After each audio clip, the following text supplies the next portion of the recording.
What's up, gang? It is oh Jesus. It is the 6th of Wednesday, 2017, and this is the Promotional Malpractice Live Chat here on MMAfighting.com. My name is Luke Thomas. I am the host of this podcast, making sure my audio still works. I appreciate you guys tuning in. We'll go for about 85 minutes or so. We'll talk about the latest and greatest in MMA, whatever other kind of questions you might have. We'll do that as well. Best place to get those questions in, of course, is going to be on MMAfighting.com. And ones that turn green get priority but not exclusivity. You can also tweet me at LThomasNews. At the end of the chat, we'll look at some Twitter questions and we'll go there. So a couple places you can watch and participate. Appreciate you guys tuning in. Couple of housekeeping notes, I should say. Number one, thank you to everybody who purchased either a hoodie or a variety of different Promotional Malpractice Live Chat t-shirts. It was a very successful campaign. I was very happy with the results. It is now over. They are no longer on sale, but I'm going to put other shirts on sale or whatever the case may be going forward. I think the question for you guys is, what would you prefer? Like one kind of shirt, different each time, once a quarter, or just a continuous store you can shop at any point in time? There would be some limits if you went the second direction, but you let me know. So if you bought a shirt, either the first campaign or this one that ended, I think yesterday or 2 days ago, thank you so much. It was incredibly beneficial, and I'm excited to see if we can do it again at some point. But let me know sort of what your preferences are. You can shoot me a tweet at LThomasNews, or you can email me, LukeThomasNews@gmail.com. There was something else I had to get to. I think I forgot. Doesn't matter. Today I'll be drinking this because it was in the fridge. I don't know why it was in the fridge, but it was in the fridge. So let's give it a run. I even just had a coffee too, but I slept like crap. Yeah, that's bad. All right, let's do this.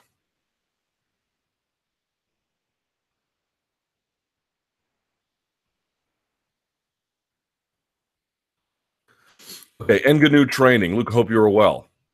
Mostly. Poorly slept, but that's about it. Last week, I listened to the Heavy Hands podcast. I don't know if you are a fan or regular listener. I would not call myself a regular listener, but I try to listen as much as I can. It's a great podcast. Patrick Wyman stated that Ngannou had been training at the Las Vegas Performance Institute, basically indicated that Ngannou's training schedule consisted of hitting the bag, doing cardio, and strength and conditioning work, and that he only started with a striking coach sparring 3 weeks before the fight. Is this your understanding as well? If not, do you know any more about his training? If this is how he trained, what do you make of that? As it seems that this training is geared around his athleticism solely, and I would assume if his training was turned up a notch, then there could be even more of an upside to this already terrifying prospect. Yeah, great question. Great way to start the chat. This was the other bit of housekeeping news. Very, very quickly. I bought a chair. I had to throw in a couple of extra bucks myself to get it, but I bought a chair. So I didn't ask for any money. Someone just set it up and some money came in. So I used some of it and I bought a really nice like gaming chair with a bucket seat. So splurged a little bit. Everything else here is pretty Spartan, but as you can see, but I did get a nice chair. All right, back to Francis Ngannou. So I actually spoke to Dewey Cooper yesterday about this very, very topic. I'm glad this is the first one because it actually is right in my wheelhouse given my conversation yesterday. My understanding is a little bit different than Patrick's. According to Dewey Cooper yesterday, when I spoke to him, it is true that Ngannou was training at the Performance Institute. And according to Dewey Cooper, what happened was Forrest Griffin was watching him being like, who is this guy? And I guess Dewey Cooper had trained Forrest's striking coach or one of his boxing coaches. In any case, Forrest apparently asked Dewey Cooper if he would take a look at this guy and see if they would train him. And the rest is kind of history. They did. You'll notice that Dewey Cooper, who I don't know if he has his own gym or he's at One Kick Nick's gym, but you'll notice that he's been in the corner of several UFC fighters, perhaps prior to Saturday, most notably Kevin Lee. He is also a trainer of Kevin Lee. In any case, according to Cooper, they got linked up back in the summer. So I don't know in what capacity they got linked up in the summer. It could be that they were just, doing light workouts or just getting to know each other. And then things got ratcheted up more recently. So my timeline's a little bit different than him, according to what Cooper told me. But that's more or less on target. He was at the Performance Institute, I think a little bit aimless. He had a coach there, but he wasn't exactly getting, a world-class camp built around him. And then they started working with Dewey Cooper in a more formal capacity sometime around the end of summer. And the rest is kind of history. And so that was actually one of the things I asked him. Let me make sure this audio still works. One of the things I had asked him was, with a guy like, well, first of all, how big is his power? And he says his power is at the highest level that you can get, basically. He didn't go out and say that he's the most. I don't know why, by the way. I know some people really objected to this idea that we shouldn't be hyperbolic about a fighter after a dominant contest like the one we saw. And I would generally agree with that. But I had stated in my post-fight special, and this could be wrong, I'm happy to have a debate about it, but that Ngannou was probably the hardest hitter I'd ever seen in MMA. And there was a lot of eye-rolling about that or objection to it, and I'm really not sure why. If you had to make a list of the hardest hitters in MMA, it would predominantly consist of heavyweights, although not exclusively. There would be ones like Anthony Rumble Johnson, for example, who would probably be considered on any kind of top 10, maybe even top 5 list. And then beyond that, and by the way, Anthony Johnson saying back a year ago that the hardest he'd ever been hit was by Francis Ngannou. And more importantly, someone's got to be that. Like, someone has to have that position. Wouldn't Ngannou be on any short list for that kind of consideration? I mean, you may want to say, well, let's see how he does against somebody like Miocic versus people who are a little bit longer in the tooth, like Arlovsky or Overeem. Okay, again, you can have a debate about it, but it seems sort of ludicrous to say that if we're going to think about the hardest hitters in MMA, whatever exactly that's supposed to mean, but by any sort of reasonable definition, Ngannou would easily be on the short list for that. If he's not number 1, fine. Maybe not 2 or 3, fine. Probably top 5, easily top 10. So in any case, but a power is legitimate. And then he went on to say that what really surprised him about Ngannou, and this should not surprise you after hearing it, was that he had incredible fight IQ, that just things really occurred to him quite naturally. Some things they don't have to teach because it's a natural instinct, or he can think through a problem and never put himself in a position, certain positions, to be defensively compromised. Now, yes, there's a lot of other things they have to work on and improve and as trainers facilitate, but generally speaking, I think he said that what is going to surprise most people about Ngannou is that his fight IQ is high, his ground game is not to be trifled with. And then I asked him, when do you think he'll peak? Right? You're always kind of improving, but at some point you basically are who you are. And he told me he thinks not for at least another 3 years.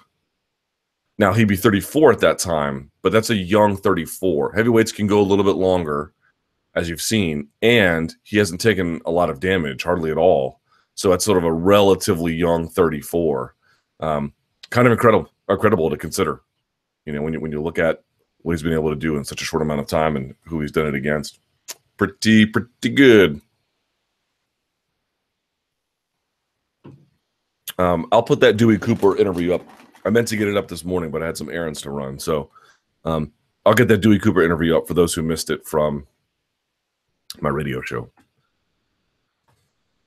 Someone says, the scary part about Ngannou to me is he's only been training 4 years and 31 years old and a young heavyweight who's taken no damage. He's still raw in parts and appears to be improved drastically between fights. Despite being so raw and the vast difference in experience and technical striking knowledge, he's still flatlined Overeem. Can you imagine what he will look like in a few more years with continued improvement, experience, and use of high-level facilities in Vegas? Add to that the older age profile of most of the top heavyweights, and we could see Ngannou as a potential dominant heavyweight in a few years, regardless of how this fight with Stipe goes. Very, very true. Very true. Ngannou versus Stipe, someone says, looks like we are going to get the most exciting heavyweight title matchup in a while. Ngannou was devastating in the #1 contender fight, and everyone is wondering if he can do the same to the champ. Stipe together with a healthy Kane, DC, and Jones, maybe Verdum, are probably the only fighters on the planet that have a realistic chance of beating him. There are still a lot of questions to be asked about Ngannou. But how do you see Ngannou versus Stipe play out? What are the key questions about Francis going into the Stipe fight? Now, before I answer that, someone has a wrecked comment below it. Oh, it's a little bit different, so I'll get to that in just a second. Okay. Yeah, this is a great one, too. I mean, first of all, I think Todd Martin had talked about this. I think Brett Okamoto had talked about this. I think even Chuck Mindenhall, to an extent, had talked about this. I mean, if you're the UFC, you've got to be really, really happy about this potential fight. I mean, you don't have, necessarily this is not Ronda Rousey bringing in women in a way that no one else ever has. Although certainly as a fireman in Cleveland, or as an immigrant with a hard luck story from Africa, and then of course later on Europe, there is something to be mined there. But in reality, you got to be really happy about this. One of the things I love about the Stipe versus Ngannou fight, such that they ever make it, is it just feels like a total. Do you remember that debate we had a while ago? It was like, who's the best heavyweight ever? Is it Kane? Is it Fedor? Is it Verdum? And we didn't really know what the answer was. My hunch was probably Verdum, but not by much, if at all. And, of course, he had lost to Miocic, and then what does that say? I guess you're just looking at like the overall body of work. Aldo has lost twice to Holloway, but I still think if we're looking at the best, most accomplished, who had the most accomplished featherweight campaign, I don't think Max is too far from becoming that, but I would still lean a little bit towards Aldo given the body of work, but we can have that debate. Point being is as follows.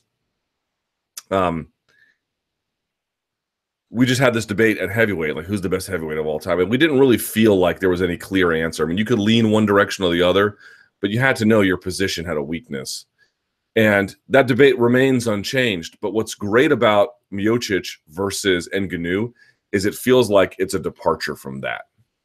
It's a pivot away from that. It's like goodbye to all of that. I mean, that was an important part of MMA. Those guys are all legends. They are incredibly accomplished. But in the end, there needs to be some new life in this division, some new drama, some new chapters, some guys creating some really exciting, memorable, tension-filled, important moments that have more or less nothing to do with that debate, that triad debate. And I completely welcome it as a consequence. It feels fresh, right? It feels exciting. It feels new. It feels, as I mentioned before, tension-filled, dramatic. It feels like a lot of things that are really kind of fun in the end. And I'm very excited for them to make that fight. Now, in terms of how it would go, I mean, look, man, I think people who had questions about Ngannou heading into the Overeem fight were not crazy. Look, what's he going to look like in a third, potentially fourth round if it gets there? Didn't Curtis Blades drop Ngannou with a jab? There's a lot of questions about, when he's dishing it out, it's the most terrifying thing ever. It's just, how do you stop something like that? On the other hand, we've seen a couple of guys who go in there and they've had, not sustained success, but a couple of moments here or there. And if you wonder if Miocic can pick up on that, if he can just strike, really cleverly behind the jab, if he can mix in his wrestling, get Ngannou tired. What does his wrestling look like? They say his ground game's underrated. Maybe that's true. But maybe it's one of those things where it's like Conor McGregor, where he comes out in the first, 2 rounds, first round and a half. The first 8 minutes of fighting McGregor is a nightmare. It's a nightmare, man, because he's on point from the word go. He's accurate, he's sharp, powerful, quick, thinking, reacting. He's so good. Minutes 9, 10, 11, and 12, not exactly the same guy anymore. And you saw that, well, not quite in that minute time frame, but you've seen that in both Diaz fights. You've seen that in the Mayweather fight. Maybe Ngannou's like that too. There's just a lot of unknowns about him.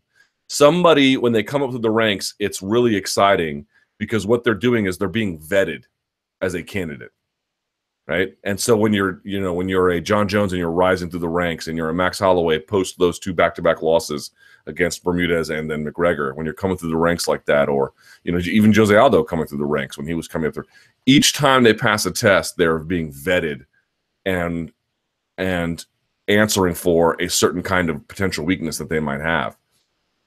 The problem with heavyweight is that you can do a lot without being thoroughly vetted. And I just don't think Francis Ngannou is thoroughly vetted. I think that probably what his trainers are telling us is true. We know he's powerful. He's probably a lot smarter than he gets credit for, having a natural fight IQ. He probably does have a much better ground game than some of his worst skeptics imagine. But has he definitively and conclusively answered the majority of questions about the full breadth of someone's game through his UFC campaign? He has not. He has not. And we know that whatever else you want to say about Stipe Miocic, he has a lot of good fundamentals, good movement, good footwork, great wrestling. Does that matter? Or are the questions about Ngannou, maybe they're justified, but they'll be answered in time, and you'll see that his trainers are right, that he can wrestle. He doesn't get tired, not substantively anyway. He can get up off the bottom. He has a great jab too. His defensive instincts are great, and then he just runs over Stipe. Either of those scenarios are possible, which is why it's so exciting, which is precisely why we're so happy about it. We have somebody who is a legitimate champ who stopped the champ via strikes to get it and defended it via strikes to get it very, very quickly, both times, and now has another guy who is doing similar, not identical, but similar things. I just feel like Stipe, by the time he got that title shot, was a little bit more thoroughly vetted, but it may not matter. It may not matter, and that's what makes this so absolutely exciting. I don't know what will happen. I can envision either scenario. I look forward to it, though, because Miocic, if he doesn't get blasted out in the first, you would imagine stands the best chance of any available heavyweight of telling us the most about Francis Ngannou, for better or for worse.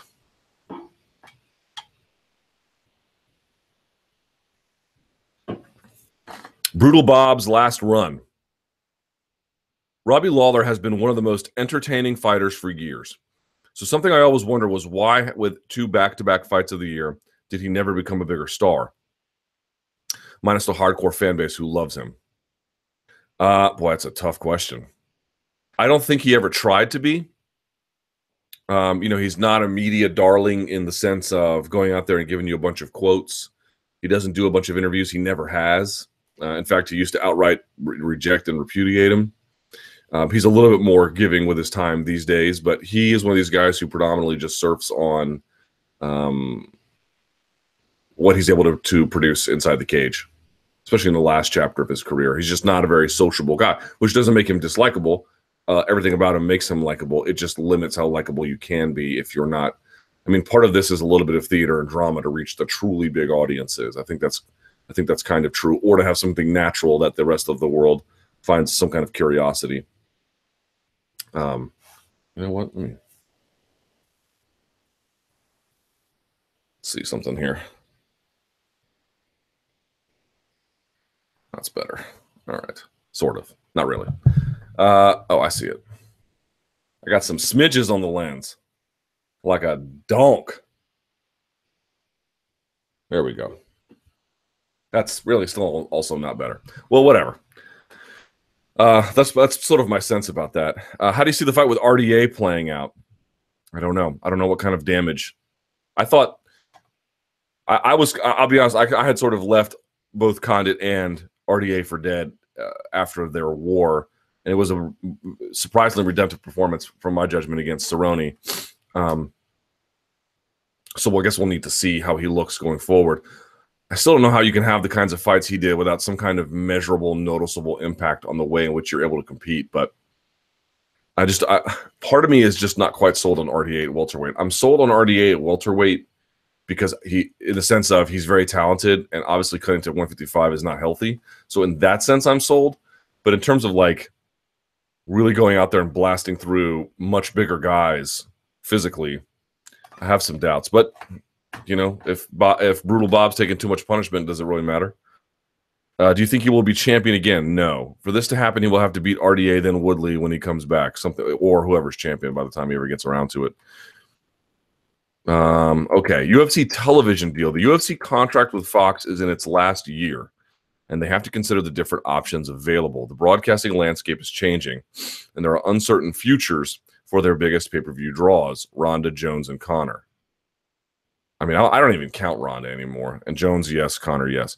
What considerations does the UFC need to make going forward? What will benefit fans most and the fighters?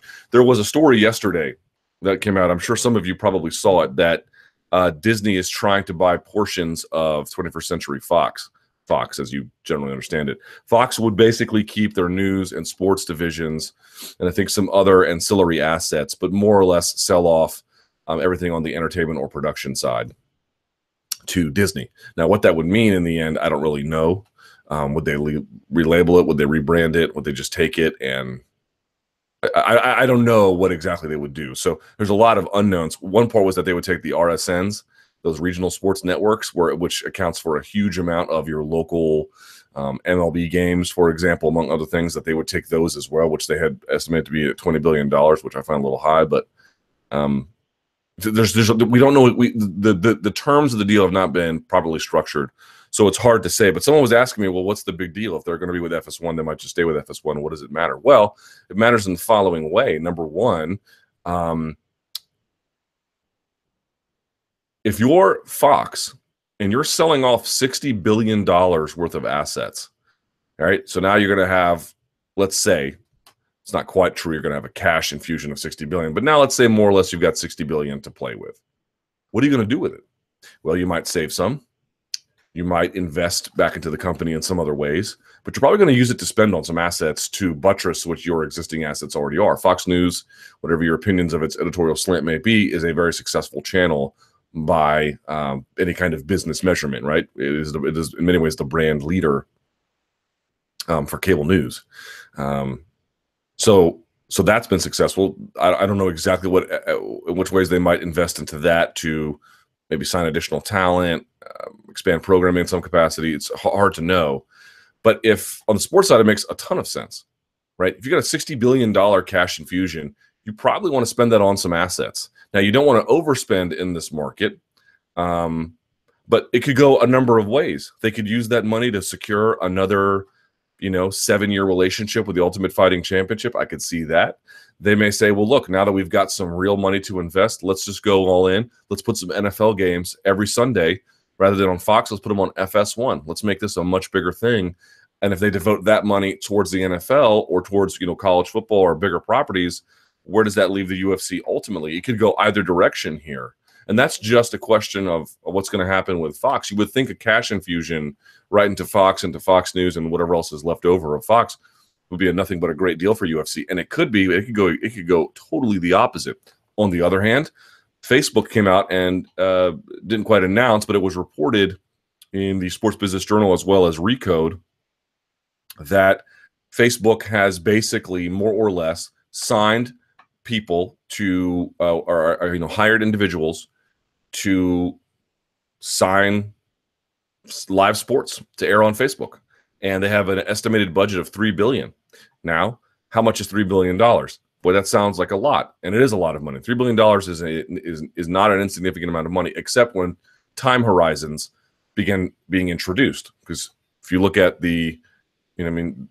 certain networks pay the NFL $1.5 billion a year for the rights to air their content, depending on what it is. So in that sense, it wouldn't be a lot. But my hunch is the UFC being in between contracts with the other major properties, like they're all signed up for now. UFC's coming open. Potentially that could be of interest to them. If it is, why are they going towards Facebook and not towards UFC Fight Pass? Do they just not believe in being their own producer of content and being vertically integrated in the way that they were before? Maybe they reject it outright. Maybe there's a lot of interesting possibilities here, but the big question is overarching on this, or the big issue that you have to think about is, why is the next television deal so important, right? I mean, yes, it's the amount of money coming in to pay off the debt. That's part of it. Sure. But I know a lot of folks think of it like, well, I watch it on Fox now. If the deal changes, maybe I'll watch it on ESPN next time. This question is not about which channel just ends up airing the product. Oh, before it was on Spike, now it's on FS1. It was on FS1, now it's on Turner, or whatever. That's not what this is about. I mean, it's about that too, but that's the most simplistic way to look at it. The real way to look at it is the television deal, which you saw from going from Spike over to FS1 and FS2 and the Fox family, is that the television deal is the primary driver of more or less everything about how the product is arranged, packaged, and delivered. The way in which you sign a TV deal structures out how much pay-per-view you're going to do, how much inventory you owe, both in terms of prelims for pay-per-views or original live events for them. It has the function of, to what extent are we going to build around that with pre-fight shows, with post-fight shows? Is that part of the deal? Is that part of the treatment? In addition to that, what about other kinds of auxiliary programming, like the Ultimate Fighter, which is, they're going to wait till that show literally has 5 viewers left before they cancel it, apparently. But if you owe content contractually, you just have to keep doing this, and you have to keep doing this, and you have to keep doing this. It defines how much you give them to that. That in turn structures how you build out championships. Last season is a perfect example of that. It affects everything. How much pay-per-view do you do? And if you do, how much revenue do you derive from that? Are you going to invest overseas? If you don't do pay-per-view, that means you can travel overseas more. Is that going to be it affects every single component of the business. Everything. So Dave Meltzer had an article on the site, I think, saying something roughly equivalent. You have to get this right. And I don't know what right looks like based on their goals and based on their needs. Only they can figure that out, I think. But they have to get it right, because it is the most consequential decision that will affect not merely when I say short term, I mean, let's say 2 to 5 years of the UFC, but it could affect its ultimate fate in some ways if you don't get that part right. Fragile might be a strong word, but critical in getting that right. So that is what we're looking for here. Now you're asking, what considerations does the UFC need to make going forward? What will benefit the fans the most and the fighters? Well, here's what will benefit the fighters. Let's work backwards. Number one, getting a cut of the deal. Here's another component to this deal. Whenever it's signed, since the fighters apparently have no say in this whatsoever, let's say they end up getting, I'm going to make up a number here. Let's say they are currently getting above 100 million. They want 450. Let's split the difference and say they get 300 million annually, which would be a substantial increase. Not a substantial, it'd be a big increase, and not quite what they want, but a nice chunk of change. The fighters would be entitled to half of that. They won't get it. So now, just like there was with the sale of the $4 billion, now you're going to have a sale of licensing fees, which the fighters are going to be able to look at and not get a part of. Boy, that seems like a bad thing that we're headed. That seems like a cliff we are headed for that no one else is really considering or talking about. I mean, even if, here's how it works. The better deal they get, the more it's going to sting the fighters. We are headed into the abyss on this one. So that's going to be interesting and fun.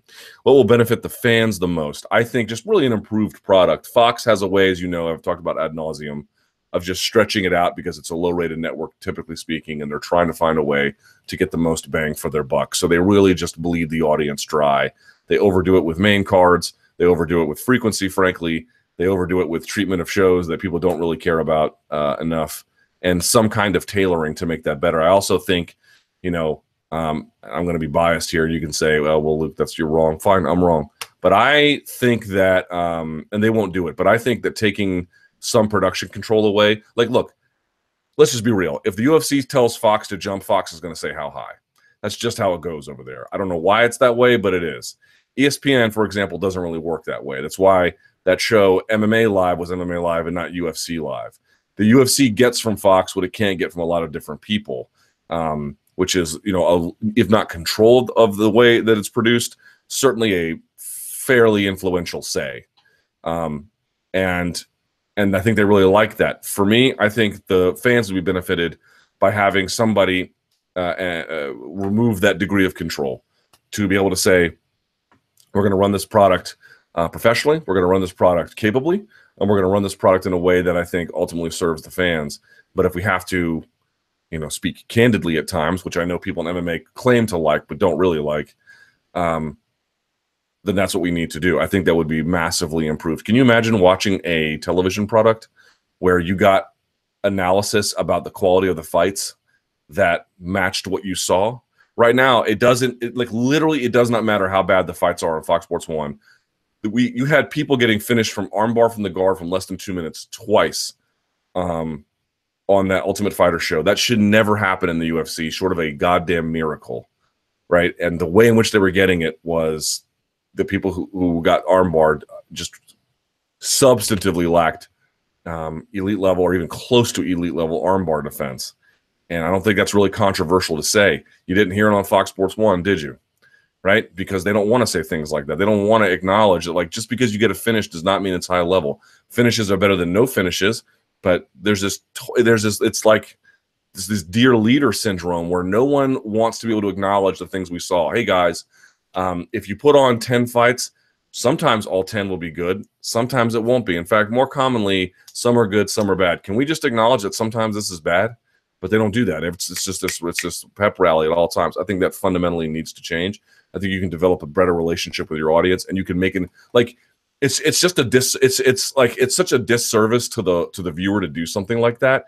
You have to have a low opinion of your viewer, something of a low opinion of your viewer to do that, because they're not stupid. They saw what they saw. And just to say, well, every time we're just going to go out and kind of cheerlead, you know. It doesn't ever make me respect the broadcast. I would much rather hear on occasion, if your job is as an analyst on that desk to analyze, yes, you can break down the X's and O's, but if you're going to hamstring fighters and make them toe a line, you're wasting their time and you're wasting their abilities.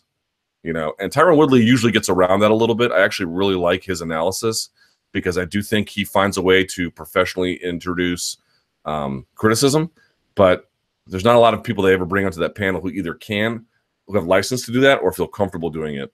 And I think it's a big problem. And then, you know, what changes going forward, there's a gazillion of them that are based on whether or not you want to make money from pay-per-view, you want to make it from TV, what combination of the two, how much do you want to be on digital stuff? I don't know.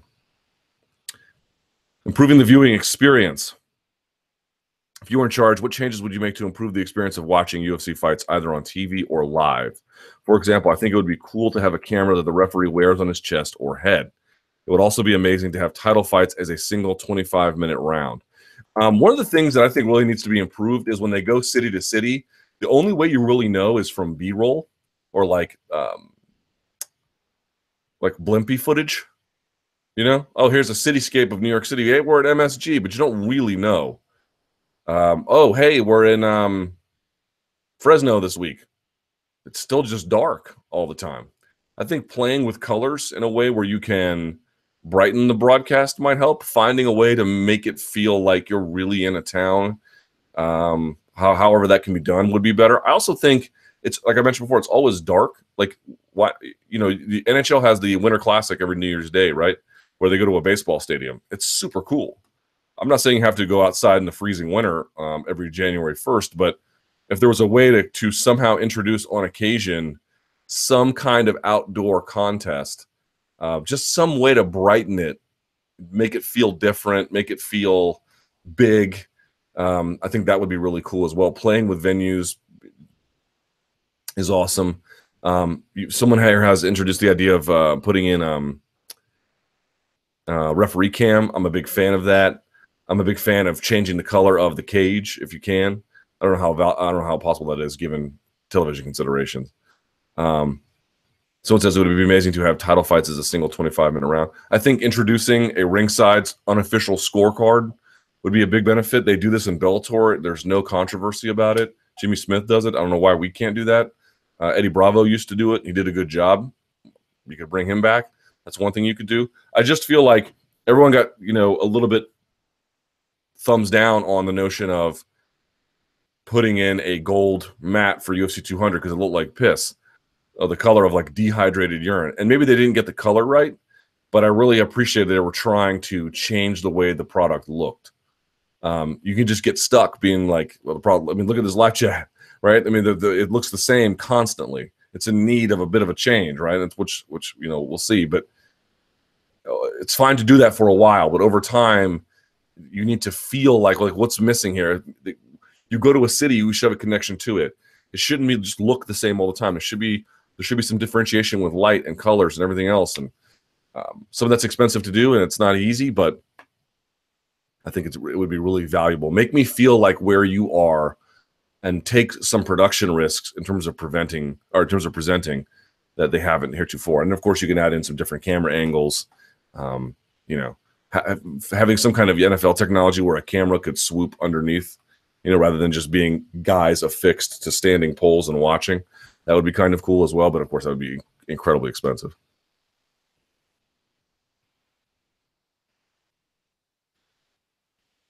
I don't know if this will have any effect on the viewing experience, but I'm curious what happens if fighters don't have coaches telling them what to do between rounds. For example, in tennis, I like the idea that tennis players are not allowed to be coached during changeovers, but you are allowed to do that in the Davis Cup and the WTA, I think. Anyway, my point is, how will it change the game of MMA if fighters basically have to think for themselves and have no cornerman to guide them? I wonder. Yeah, it's a great question. I don't know that we would want to. I mean, if fighting is so dangerous, you would feel like you would want to have someone yelling support or be able to provide that kind of a role, but yeah, I agree. That would certainly change things. I'm told that by Dana Segura that Verdum used to score fights on the Spanish broadcast. He would give his scoring of the fight. It was great. Yeah, I mean, they can do it in the Spanish broadcast. They can do it in Bellator, and they can't do it on the English one. I don't quite fully understand what the reason behind that is. And someone else sort of notes, properly mic'd cage. They've gotten better about that. Less filler talk. I don't mind that. Earlier time for East Coasters. Again, I can live with the timing as long as it's properly, you know, as long as that time is curated in a way that is optimal for the viewer. Sure, any of those would be fine. Just they got to introduce some change, and like when you introduce change, some things will work, some things won't, but you won't know how much better it can get until you change. That's really what's missing here.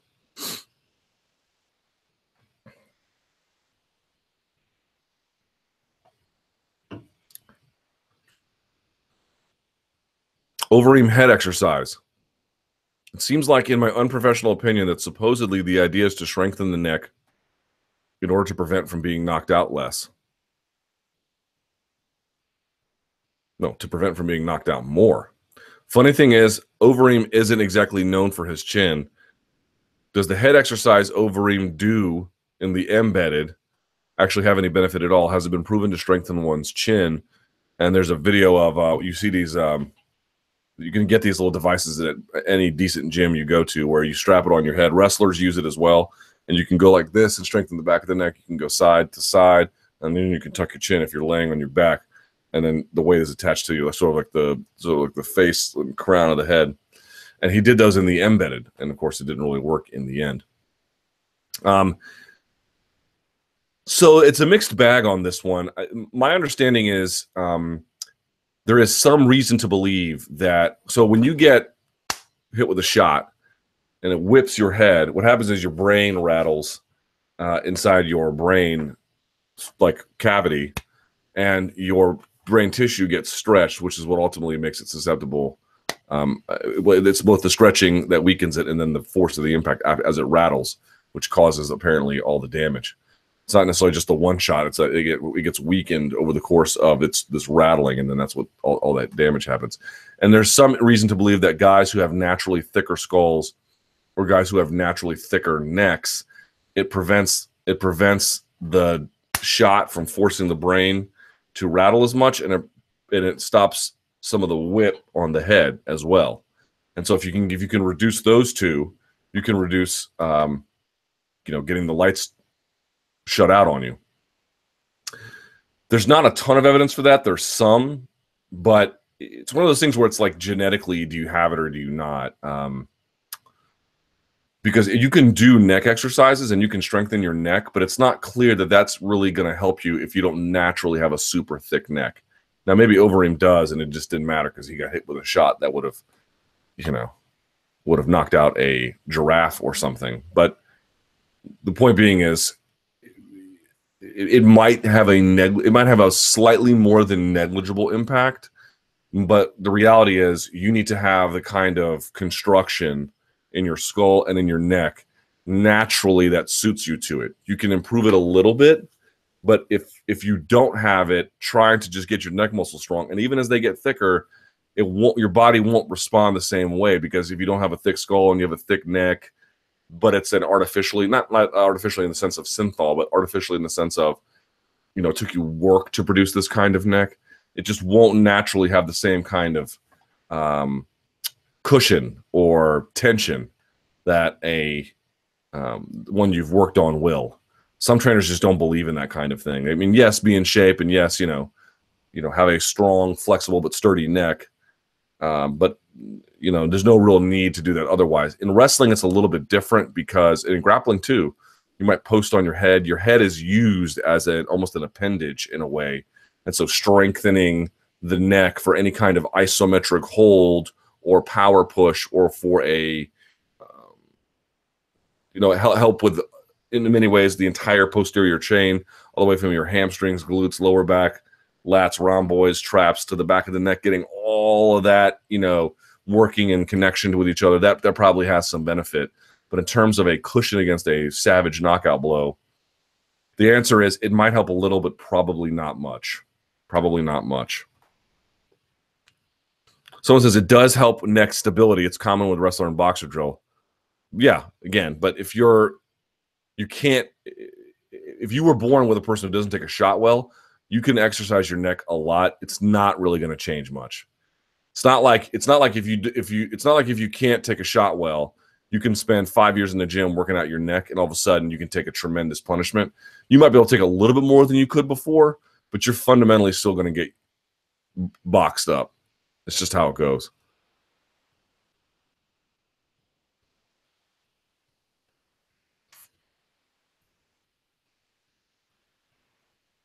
Interesting. Here's a cool article. What can rams and woodpeckers teach us about concussions? I don't know. What can they? Let's see.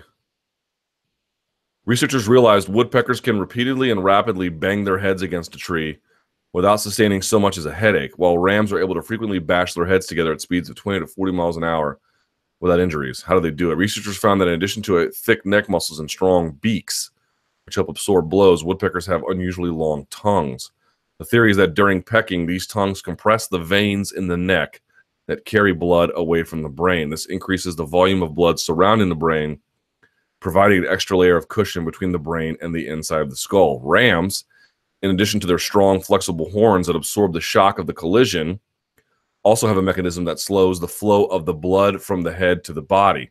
This preventative technique was noted in humans when researchers at the Colorado School of Public Health found high school football players who played at higher altitudes had 30% fewer concussions. That's interesting. Their hypothesis is that higher altitude increases the volume of the fluid in the cerebral venous system, providing a layer of protection similar to that seen in woodpeckers and rams.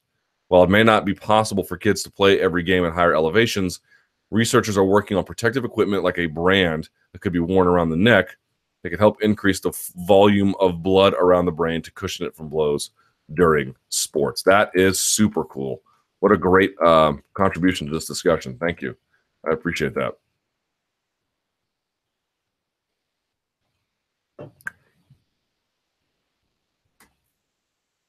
Referee suspensions for poor performance or referee training. UFC 218 was great, but the refereeing wasn't. Agreed. Dan Miragliotta let poor Charles Oliveira take 6 vicious elbows from Paul Felder after he tapped. Think about that for a second. An elite fighter was beaten so severely that he tapped his strikes and declared himself unable to continue. After that, he received 6 point-blank, top-to-bottom, brutal elbows from another elite fighter. In addition, Herb Dean made a bad stoppage, Al Hassan versus Homasi, and a bizarre warning for not engaging to Tamer versus Close. My questions are, should referees get suspended for poor, dangerous performances? How do referees make sure they get better and develop as referees? Like fighters trained to constantly get better.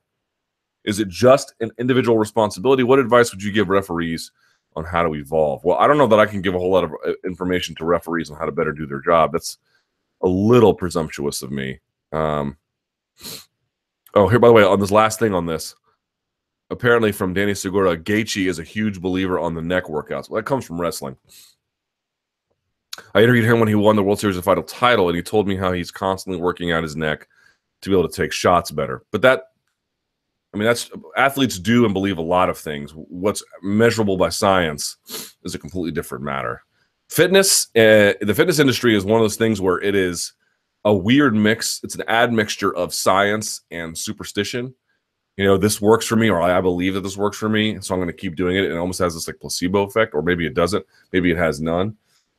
There's very little information that we can reliably trust about the nature of taking a punch that suggests increasing neck muscle workouts will have a demonstrable impact in, preventing brain injury. I mean, also, like, the amount of punishment that Gaethje takes would make it hard to tell what the difference would be if he didn't do workouts, right? Like, if you look at, like, when his career is over, I suspect that there's going to be some noticeable degree of brain damage that Justin Gaethje is going to have. I don't think that's a controversial statement. You look at the fights he's been in, the wars and damage he's taken, the notion that this would not accumulate seems insane to me.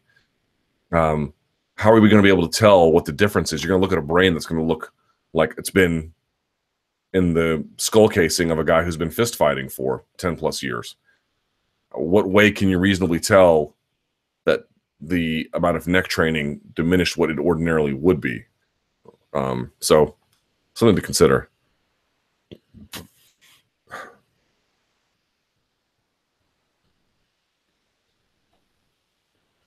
But getting back to the referees. So no, I wouldn't say, what advice would you give on referees? How to evolve? The referees, man, this is a tough one, guys. I don't know what to tell you. Okay, so imagine everyone. Okay, so Mark Goddard had a run-in with Conor, and there's a question about how he handled the situation when Conor jumped in the cage, and that's one thing. Big John, pick anything where he's gotten something wrong or, what didn't have his best night. And then think of some other ones. Herb Dean didn't have a great one. Neither did Dan Miragliotta. Let's say something. Let's say you got rid of Keith Peterson, Leon Roberts, Mark Goddard, Dan Miragliotta, Big John McCarthy, and Herb Dean, right? Just those six. And there's more, but the other good ones. But let's just say those six. Let's say you put them on suspension for like a month or something, and they couldn't referee fights. What you would immediately find is that the quality of refereeing would dramatically drop.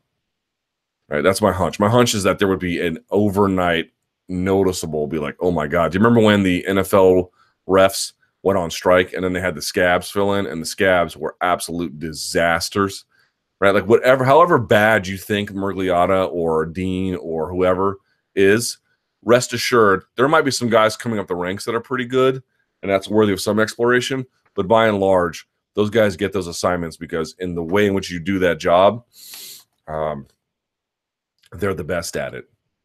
And I don't know what else to tell you. There are not enough people such that you can reasonably get rid of the guys who are the best, though they may have critical errors or two, and expect to get a similar or even remotely close level of refereeing. It would probably drop very substantively. It's a hard job. It's a thankless job. And there's not many people doing it. These commissions use the same guys over and over because they're so much radically better. As I mentioned before, there's probably some kind of case to make for a, let's introduce some new actors in this space slowly and methodically, see how they do, and change things up. But there's not an army of other referees. This is not the NFL, where it's the next man up league, where somebody gets injured, next guy comes right up, takes his spot, boom, done, ready to go. It's not how this works. There might not even be those guys, and if there are those guys, it's not a drop off from like starter to replacement. It's a drop off from like starter to like not even college level in some cases. It's a huge gap. It's a huge gap. The bigger issue is we don't have enough referee training. We don't have consistent referee training. A lot of the referees have their own views about how they want to do things. A lot of them overlap. A lot of them don't overlap. If you look at their guiding philosophies about how to do their job in certain scenarios, and we don't really have a lot of them. So you are, at their mercy, I don't know, but if there's a better group of officials out there, it's not clear to me who they are. So I really don't know. And this is a tough one because I don't really know what the answer is, other than you need some kind of way to police the ranks. But there's this kind of silent recognition, I think, among the commission bodies that we can't really do a whole lot, because if we pull these guys out, the next available option is categorically worse. How do you fix that problem? You know, the media was silent about Dan's performance, but frankly, it was one of the worst reffing jobs I have ever seen. He missed a blatant illegal knee, which was very nearly set up a submission. Looked like a chest shot to me. Then a tap. He did miss that, which many viewers noticed on TV and appeared to have a direct angle on it. Sure. That was not his best performance by any stretch of the imagination. Some kind of commission reprimand, some kind of commission education, um, educational effort. I just don't know what you do, because it's not that they're like, it's not to suggest that in that moment no one could have done a better job than Dan there. A lot of people could have done a better job than Dan there. But the question is, when you look at their overall body of work of one of the top referees, who does it better than them? That's when the question becomes very, very difficult. You can sanction individual, or you can criticize individual choices, individual acts. But ultimately, if you're bothered by someone's refereeing, you have to make a call there about who you're going to use. And that's where it gets really, really difficult. You want to slap them around and tell them they did a bad job, fine. But then what are you going to reasonably do to improve the level of refereeing? I guess you can try to make those guys better. And I guess that's what people are driving at. But it's not. It's a very complicated issue. And I think realistically, unless a lot of people get off their couch and start really getting involved as referees, then complaining about the quality of it is a bit of a non-starter for me. It's a volunteer army.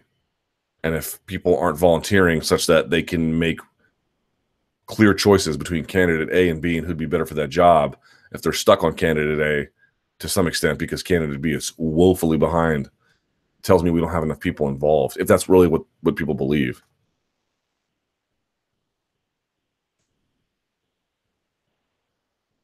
Someone says, holding anyone that is paid spelled P-A-Y-E-D, by the commission's responsible for anything? Hilarious. I mean, there's probably some truth to that.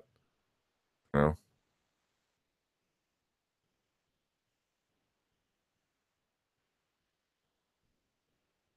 Some questions about Aldo. Let's skip those because no one wrecked it.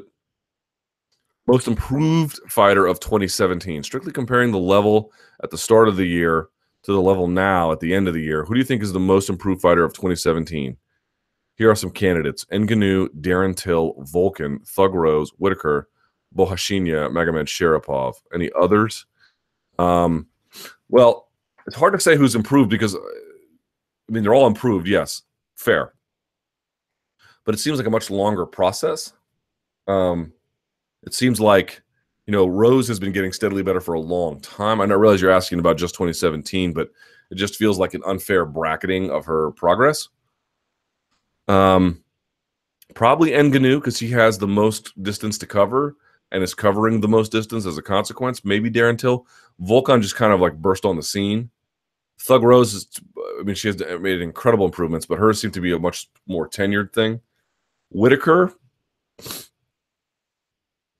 same kind of thing. Bohashinia, I still don't think, we need to pump the brakes on him a little bit. And Magomed Sharapov maybe is part of that consideration as well. Yeah. So I would remove a couple of them, not that they haven't improved or done anything important. Some have improved their, I think, Volkan has improved most dramatically his position in the division. I think Ngannou's probably most improved his overall skill. Thug Rose improved her position and has steadily built her skills. Till, some combination of the two.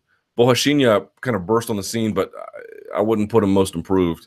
And Magomed Sharapov, I wouldn't put him at the top of that list either, only because he's made substantial progress, but not in a way to really alter the prevailing, the existing circumstances around him. So one of those other ones would be a good choice.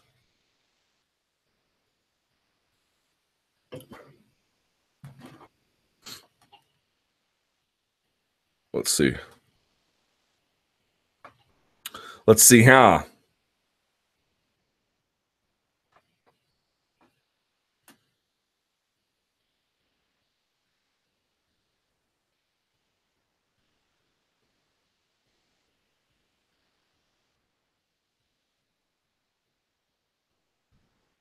All right.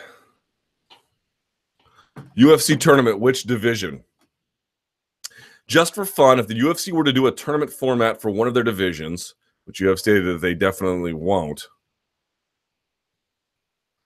I mean, they might do a 4-man thing, but they're not going to do like a one-night tournament. Nothing like an 8-man that Bellator's doing. Which division would you favor for the 8, and which would you choose to compete in that? I would suggest middleweight, as there are a number of solid matchups which are yet to happen, and you could throw into the mix Whittaker, Romero, Gastelum, Weidman, Rockhold, Brunson, GSP, Jacare, and maybe the Eraser. That's a great choice. I would go lightweight because to me, lightweight is the best division in all of MMA globally, not merely in the UFC. And so my tournament would go something like this. Conor McGregor, Tony Ferguson, Khabib Nurmagomedov, Edson Barboza, Eddie Alvarez, Kevin Lee. Ooh, who else do I want to go here? I guess Nate Diaz, a bit of a wild card, but there's no way he'd do it, but let's just say we could. And then I guess Gaethje, maybe Al Iaquinta, somewhere in there. Dustin Poirier. That's where I would go. Those would be my 8. Those would be a great choice, I think. And, I don't really know who I would favor to win. I guess Tony to win a tournament because his game can be adapted if it needs to be. And he has such an overwhelming presence as the fight goes on. But that's the one I would go with. But you can make a lot of great choices. Light heavyweight, probably not so much. Bantamweight, you could do a good one. Featherweight, you could do a good one. But for me, lightweight. Lightweight is just like lightweight is such a misnomer of a division, right? Because 155 on its face seems like not much. And these guys are not necessarily huge, but they're definitely a lot bigger than you think they are. And they can do it all. They can go the distance. They can punch super hard. They cause vicious knockouts. They have incredible technical superiority in every department, and like all the way down to number 25 in the division is just a bruiser. Really, that's the way I would go. But you're right. You could go Whittaker, Romero, Gastelum, Weidman, Rockhold, Brunson, GSP, and then Jacare. I mean, that's a sick tournament too, right? So a lot of good choices. This person says they would go welterweight, and they would pick, doesn't say, but they go, you could go heavyweight as well. Stipe, Ngannou, Velasquez, Overeem, Verdum. Stipe, Ngannou, Velasquez, Overeem, Verdum, Jones. That'd be fun. Cormier, Lesnar. Another good one. If we're just sort of thinking out loud, that could do that. They could do that too. I was asking Lomachenko versus Rigondeaux. 2 of the most technical boxers ever square off this weekend. How do you see it play out? Is Loma just too good or too big? Or can Rigo pull it off? And then someone writes below it, for the purists, this is, on paper, the top 10 best matchups ever in boxing. The 2 greatest amateur boxers of all time, bar none. Not enough respect is being given to Rigo for the challenge he is undertaking, moving up 2 weight classes to fight the pound-for-pound number 1 on the planet and essentially giving up his WBA super bantamweight title because they won't let him go and keep his belt if he loses. He deserves a lot of credit for doing what he's doing. I don't see him winning, though. It's uncomfortable for him. He's coming up against a fighter who in the future will be in the argument for best pound-for-pound fighters ever. Someone says Loma, meaning Lomachenko, wins a 12-round decision. They will both make each other look slightly bad, even, I think, and miss a lot more than usual. But you're right, Loma's size and edge and power will take it for him in the end. I think that's true. I also think that Lomachenko, I haven't seen the stats to justify this, and I could be wrong, but my sense is he's a little bit more offensive, a little bit more of a mover. I think Rigondeaux will probably be forced into some kind of countering role, which is going to be hard for him because I think Lomachenko, despite having a bit of a size advantage in this particular context, might not have a speed advantage, but has sort of a distance and agility advantage, which allows him to, I think, be a little bit more offensive, a little more active, and then still be able to get out of the way, make Rigondeaux miss, and then counter. But, we're talking about gold medalist versus gold medalist, man. That is something really, really, really special. I'm actually thinking about doing a watch party for it, but I don't know if I'm gonna, because I know there's going to be UFC on at the same time.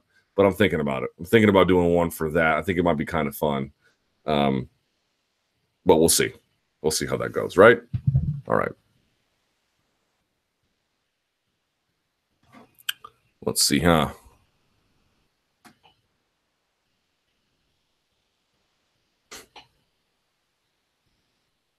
Aldo's leg kicks. I figured this time around we'd see a different Aldo, but appeared more of the same. No, it was a different one. He claimed to have a leg injury in his last fight, and yet he threw very few leg kicks this fight too. I disagree. This is puzzling to me because the leg kicks he did land were effective. Overall, I felt like we saw an Aldo that lacked composure and was gun-shy. What's your take on this? You got to watch the Monday Morning Analyst, donks. Even Max Holloway, you can say whatever you want. Even Max Holloway says that my breakdowns of his fights are low mejor.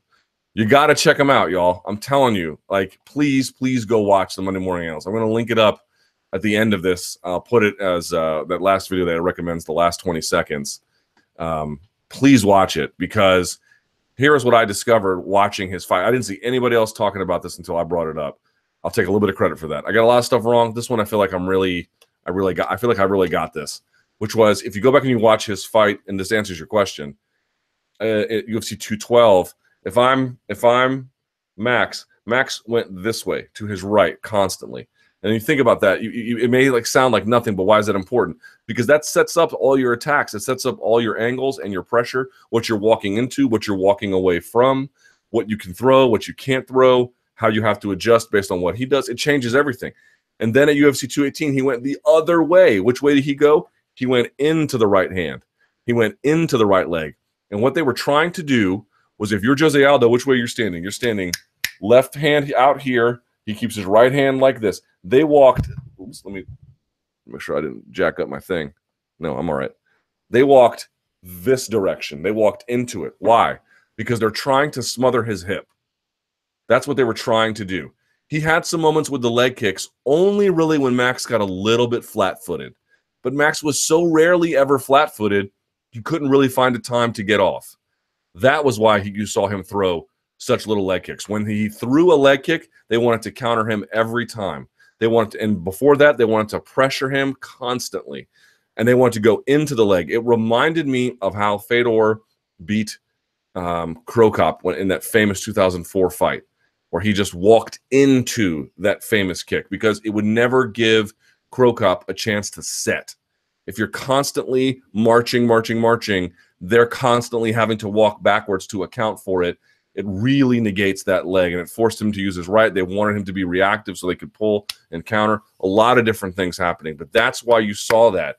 It wasn't happening by accident. Max took it from him from the word go. That's why you didn't see leg kicks. It was not a different Aldo in the sense of maybe there was, how many more leg kicks were there this time versus last time? Not a huge amount, but he wanted to. The problem was Aldo was anticipating a guy going this way, and the guy went that way, which changed his offense, which changed, we're talking about Max, which changed his defense, which changed what he was looking for, which changed everything. It's brilliant. It's brilliant what he's able to do. He goes and he fights Ricardo Lamas in southpaw, and then the next fight fights Aldo orthodox, but going that way. Then the other fight, he fights him orthodox, going that way. It's shocking. It's shock, or actually this way than that way. It's shocking. It's amazing what he's able to do. But that's what it was. If you could just constantly smother that hip, really just, and it's not walking to your left laterally. It's circular into it. If you notice, go watch Max. He gives up his back against the fence. Now he's not touching the fence, but the fence, like if you're in the center of the octagon, right? They tell you, oh, you want to hold center, you want a cage cut. Sometimes you do, but if you're Max, you want to move, in this particular case, into that hip. You want to move into that arm to either smother the leg and let the right hand go, or whatever, the various combinations are they're in. That's what happened there. That is next level stuff from Max Holloway. I don't know anybody who can do that, who can just change their game like that. Oh, I'm going to win. I'm going to be an NBA player. I'm going to do nothing but shoot behind the three-point arc. Then the next game, I'm going to shoot no three-pointers, just nothing but layups. Then in the other game, I'm going to do nothing but layups, except I'm going to dribble with the opposite hand and chase the lane from the other side every single time. You know how confused you would leave defenders and how confused you would leave coaches trying to game plan for you? You watch this guy fight one time, you have no idea what kind of Holloway is going to fight you. Is he going to fight you southpaw, orthodox? Is he going to go this direction, that direction? What's he going to set things up with? A jab, crawl? What is it? You just don't know. You don't know. It's insane. It's insane what he's able to do. Future of MMA. as more and more fighters come from an MMA base rather than from a specific background, do you see MMA becoming more and more a style in and of itself with less grand evolution going on? It is now too late for more traditional martial arts to get integrated. I've actually been thinking a lot about this. I don't think that is all that crazy. Did you guys see Rafael, or I keep calling him Rafael even though he's not Brazilian, Rafael Lovato Jr. versus Chris Honeycutt? Chris Honeycutt, runner-up for the national title at Edinburgh, went to the dethroned base camp with Josh Koscheck, and he certainly turned into a very, very good fighter. Don't misunderstand me. And he didn't lose like terribly against Lovato Jr., who is turning out to be an excellent middleweight prospect, but I don't know that he's necessarily blossomed into the fighter we thought he might be. Something to consider. Now, whether that's been a function of just it wasn't in the cards for him or his training, we don't really know. And you can say, well, look, what does that mean? That specialist didn't do well, but the other specialist did well. Right, except that Lovato Jr. has boxing was his first love. He has a much greater command of striking for a guy this deep into his career than many others. So here's my thought.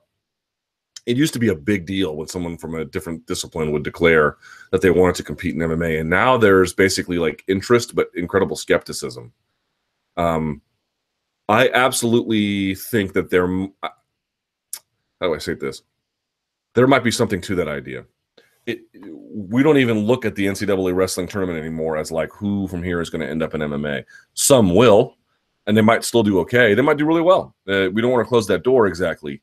But I'm wondering that it just seems like some of the things sometimes coming from those backgrounds still provides a comparative advantage, but less and less and less and less. And so you're seeing this evolution.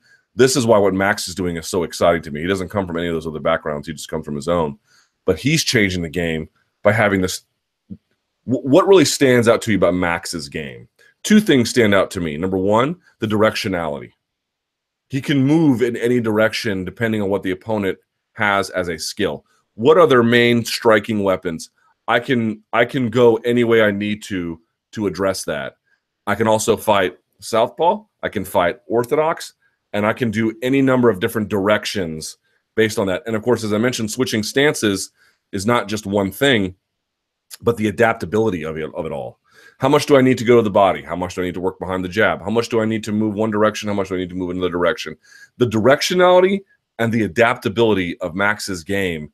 Does he have the best jab in MMA? I don't know. Does he have the best leg kicks in MMA? I don't know. Does he have the best work rate in MMA? Probably not. But he doesn't need to, because he can change the game that he has to pursue tailored specifically to an opponent. And everyone kind of does that. Well, you're going to fight Ngannou, stay away from the big left hand and, maybe try to wrestle him. But that's not what I mean. What I mean is you can become a different fighter almost. Like Max Holloway is like 5 different fighters all rolled into one. If he needs to be a guy who fights this way for that guy, both directionality in terms of stance and everything else, he can do all that.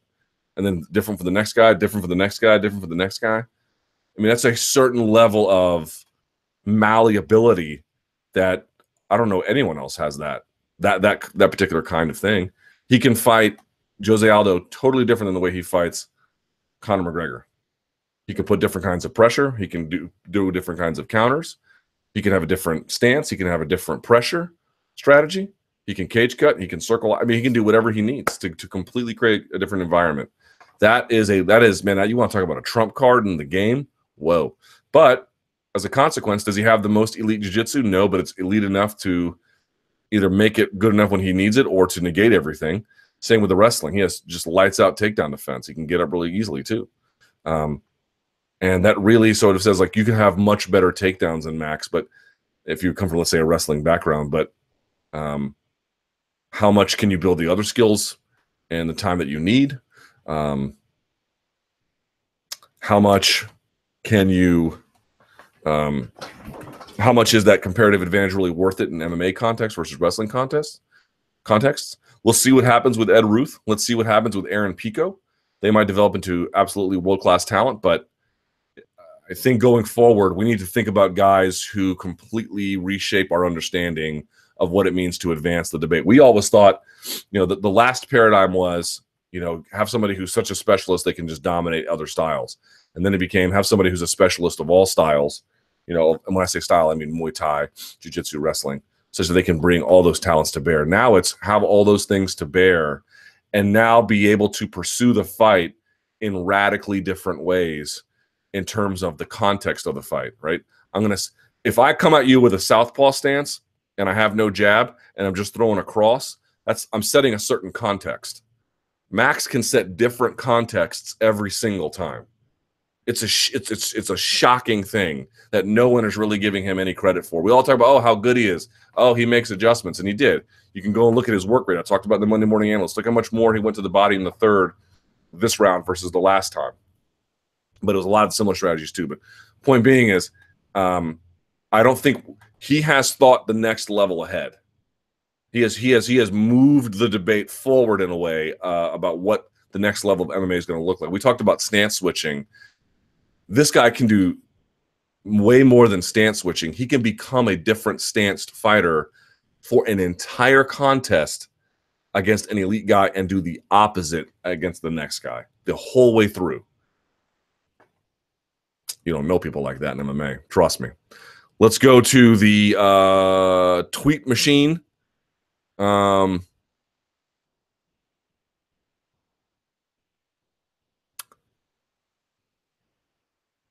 You can go to @LThomasNews on Twitter. You can use the hashtag chat rappers. All right, let's see what we got here. Someone's asking me if I'm oddly silent on this. I want Trump officially recognize Jerusalem as the capital of Israel. Yeah, oh boy. That'll be fun. All right, regarding service dogs and walkouts, if a fighter legitimately needs a service dog to escort him or her to the cage for physical, mental, emotional reasons, is it fair to assume that they're unfit for cage fighting? Not specific to Ngannou, just in general. I would probably assume so. I don't know enough about the wide-ranging use of service dogs to comment effectively on that, but it seems like a very fair question. If you need an emotional support animal, should you be cage fighting? That's actually a good question. I mean, here you have Rose Namajunas. I don't know if hers is an official support animal, and she goes out there and she can do it. I guess it would depend on what exactly you need the support animal for. Maybe the case that you actually don't need them for that kind of a scenario, but you need them for more mundane, ordinary scenarios, in which case, no problem. I guess it would really depend on, because service dogs are not a one-size-fits-all. They don't just like fetch you a beer, turn on the remote.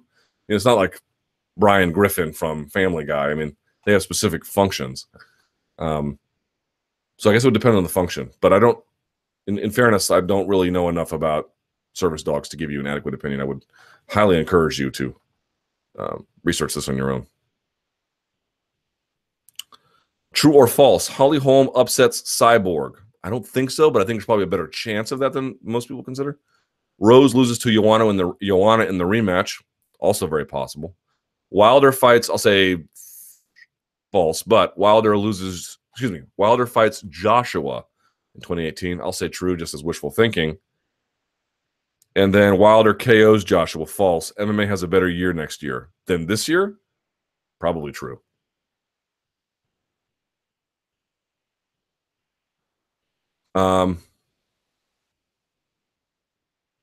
Luke, why don't we ever hear anyone talk about these sometimes significant weight gaps in heavyweight bouts? And Ngannou outweighed Overeem by 20 pounds. Are we to believe this kind of size difference doesn't play any role in the outcome of heavyweight fights? No, we are not to believe that. What we are to believe is that 20 pounds when you already weigh 250 pounds is not the same as 20 pounds when you're weighing 170 pounds, first. Second, the real solution would be to create a cruiserweight division, but that would thin out heavyweight in a really undesirable way and create an unnecessary cruiserweight division. And in addition, heavyweight is kind of interesting where some guys prefer to be a little bit smaller and have the speed advantage. Some guys prefer to be bigger and have the strength and size advantage. You see this very commonly in collegiate wrestling, right? They have a wide gap there where they can go, I believe, all the way up to 285, if I'm not mistaken. I could be wrong about that number, but there's a wide gap from their very top to the next level weight class. I think, 197, and then they go all the way up to like 285 after that. Something insane. What's the most common mistake you see people making in the weight room? Well, believe me, as somebody who has made a gazillion of them, let he who is without sin cast the first stone is the first thing I'd say. What's the most common mistake you see people making? Too much weight on anything. Too much weight on bench for a compound movement. Too much weight on something simple like even a tricep push down. Too much weight. The biggest one I think I'd say is too much weight on pull down. I think that's the one I most commonly see. A lot of people think that you're supposed to load up the bar with like a super wide grip, and that you're almost like you're rowing it as like almost like a row, like you're in a, not a kayak, but one of those boats where everyone's rowing the shit. I mean, I can't think clearly right now, but the reality is, God, who had a good video on this? I saw years ago. I forget his name because I did these wrong too. But the reality is you actually go up right until the arm is not fully stretched out, just shy of that. And you want to, of course, depress the shoulders and bring it back slow and controlled because you're really trying to work the lat that's here as a consequence. And you can't do that without some kind of slow isolation at high repetition. So these guys who are like, you know, their scapulas are getting pulled up to here and they're going out and then they're yanking it back with momentum. You see this a lot. Most dudes are just afraid to put the adequate weight on there because for fear of, you know, people will think something about them. Like, you should go to the gym totally unconcerned with what somebody thinks about what you're doing. And in fact, lower weight, if you're doing heavy work, like a powerlifting workout, you know, where you're starting out with some kind of compound movement, deadlift, bench, squat, whatever. And then you go to your accessory lifts. You know, you want to lighten those a little bit because you're really trying to get the contraction. You're trying to build muscle. You're trying to build, to some cases, endurance. You're trying to build size. You're trying to just build things that overall pure strength training won't give you. And so you see these guys, they'll go and they'll do deadlifts, right? Heavy ass deadlifts. And then they'll go and do like dumbbell rows. And on the dumbbell row, you know, they're going like this, or they're J-hooking it, right, where they'll put the weight in front of them and then yank it up like this. You know, it's like, what is the point? You're wasting your time. Lower the weight and just feel that contraction. And just most dudes are afraid to do that. GSP just did an interview stating, I'm not sure if I compete that I will go back to 185. I don't think so. How do you feel about that? I mean, we talked about the perils of making this fight ad nauseum before, right? You know, I don't know what else to say. This is time to just reap what we have sown. We asked for a guy who had no contractual obligation to compete again, and if he did, he could just drop everything. Didn't deserve a title shot, and here we are. The most important thing, I think, is that a referee be decisive. Mistakes will still happen. They're human after all. Sure, I'd agree with that. Yep. True or false? Aldo is the same fighter, but styles make fights, and Aldo does not match up well against fighters like Holloway and McGregor. I think that is true. I think that is definitely true. Is Francis Ngannou what people expected Czech Congo to be in 2007 or 8? No, Congo didn't really. Congo was like after the, I think it was the Mustafa Al-Turk fight, where he was just banging him out with elbows against the fence. You're like, God damn, who is this dude? But he never really progressed through the divisions in the way that that Ngannou has. So Ngannou has far exceeded that. There may have been a moment in time where it's like, oh, here are two giant, you know, African immigrants vis-a-vis Paris who are incredibly muscular and terrifying. But the comparisons, and they're both heavyweights. But after that, they begin to fall apart a little bit.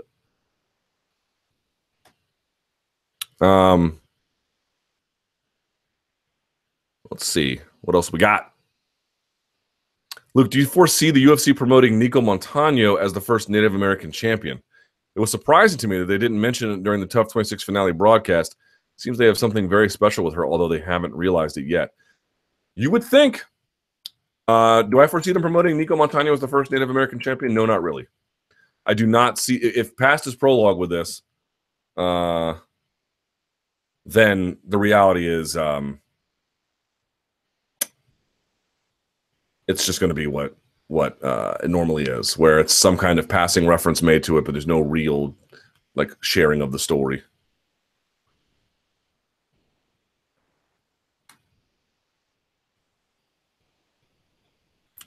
Can you please show Francis some respect and pronounce the man's effing name properly? Nope.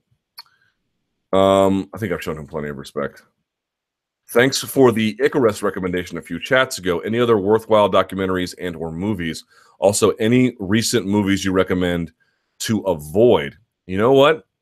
Rather than a recommendation for a, I'm about halfway through this book that I read that I recommend. So no more, everyone's like, oh, you got a movie recommendation? No, I have a book recommendation. How about this one?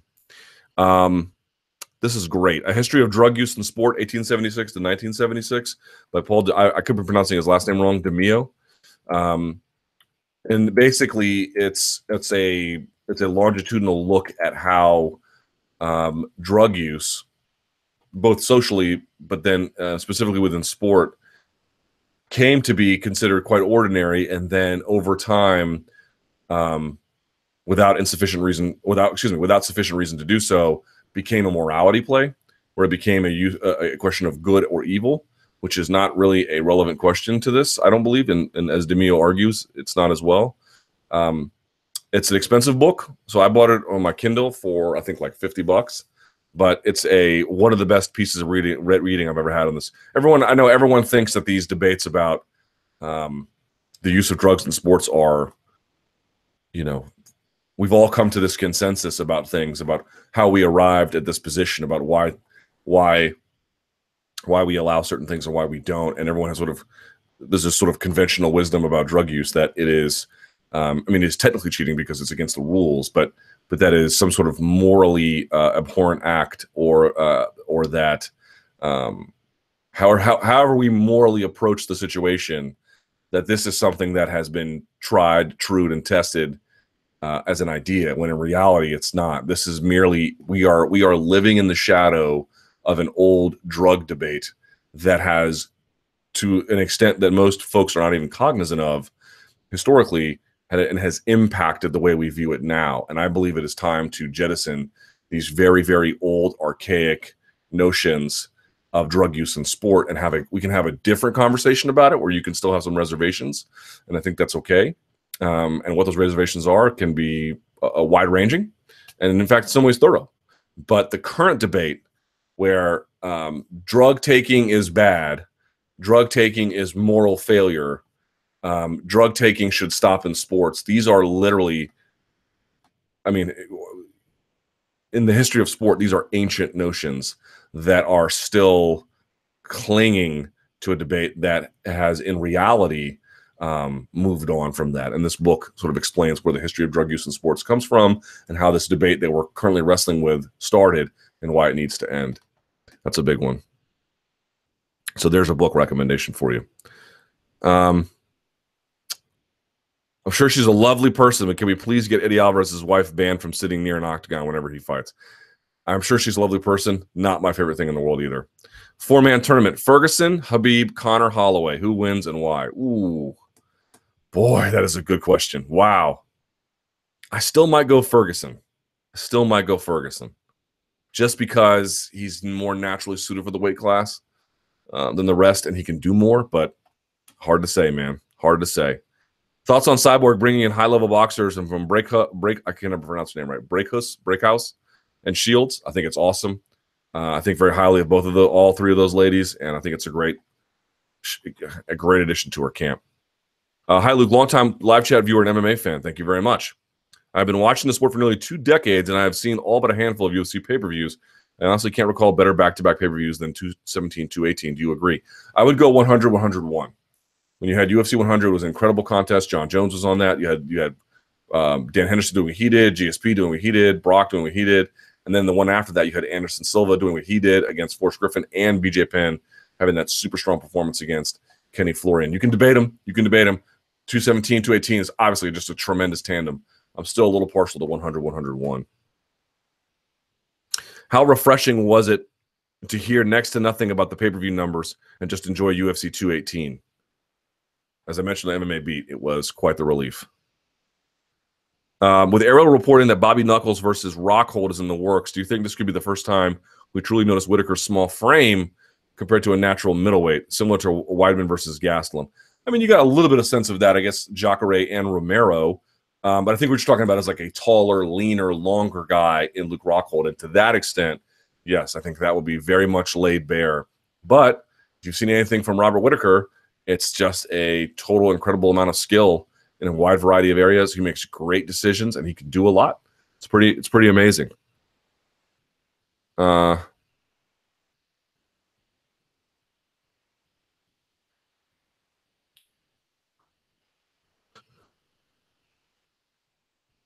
What did you hear about CM Punk falling off a chair in the back? I wasn't there, so I don't know. But let me say one thing very much in defense of CM Punk. I know that he got his blue belt this week. Ngannou, you donk. Okay, well, people who want to pronounce it that way can. I'm going to pronounce it Ngannou. So there you go. Very, very quickly on this, he got his blue belt this week. I know that I've been very critical of his participation in the UFC. None of that changes. I still think that's true. But I've also said, look, if you're going to keep the guy, you got to give him a fight or just let him go. And I think that he has stuck around and he has kept the gi on and he has gotten his blue belt. Let me explain something to you. It's not easy to get that. That can take several years depending on how much they want to make sure that you did enough to get it. There are some blue belts out there that are very, very, very, very talented. There are some blue belts that can beat purples and browns. It's happened. It can be done. Now, I'm not suggesting CM Punk is that guy. Here's what I am saying. What I wanted to see from him after his last contest was to go on a martial arts journey. Just stay in the gym. Don't do anything else. Just work. And I think to a large extent, it appears he has done that. Now, how much improvement can you reasonably make as you age towards 40 and you were never really a competitive professional athlete in your life? You know, we got to have some managed expectations. But he should be commended for that. He should be celebrated for that. That is not a bullshit achievement. It is very, very real. And I think it says a lot about his character in terms of wanting to actually do this the right way. It also says he made a grave mistake in getting in there before he had that kind of base of skill underneath him. But nevertheless, a guy goes out there and gets promoted legitimately in the gi. You should celebrate that guy at every single stage. It's not easy to do, and it's a really good thing that he did. Okay? I got to get out of here. Thank you guys so much for watching. Thank you again to everyone who purchased a t-shirt. If you got additional commentary about what you'd prefer, year-round store or occasional ones that come out, each one being different, email me, lukethomasnews@gmail.com. I'm already at work on the next one a little bit. And everyone who purchased, know that that is going to be put towards the building out of my home studio. So you have done a tremendous amount of work in helping me. I am unbelievably appreciative. Thank you guys so much. Like this video, subscribe to MMA Fighting. There is a beat this week and a whole lot more. Stay tuned to MMA Fighting. Until next time, stay frosty.